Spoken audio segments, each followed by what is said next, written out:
Hi అండి, welcome to home style. అందరూ ఎలా ఉన్నారు? అందరూ బాగుండాలి, అందులో మనం ఉండాలి. ఇవాల్టి వ్లాగ్ సగ్గుబియ్యం వడలు చేసుకుంటున్నానండి. ఈ వ్లాగ్లో షేర్ చేస్తాను ఎలా చేసుకుంటున్నాను అన్నది. డీమార్ట్లో బెడ్షీట్లు చాలా చవకగా సూపర్గా ఉన్నాయని అప్పుడు తెచ్చుకున్నామండి. అది కూడా ఎలా ఉన్నాయని రివ్యూ కూడా ఇవాళ షేర్ చేస్తాను.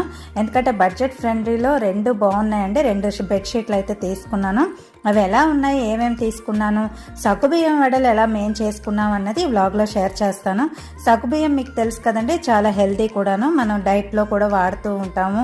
సగ్గుబియ్యం చాలా చలవ అనుకుంటాం, రాబోయేది ఎండాకాలం కూడా కదా.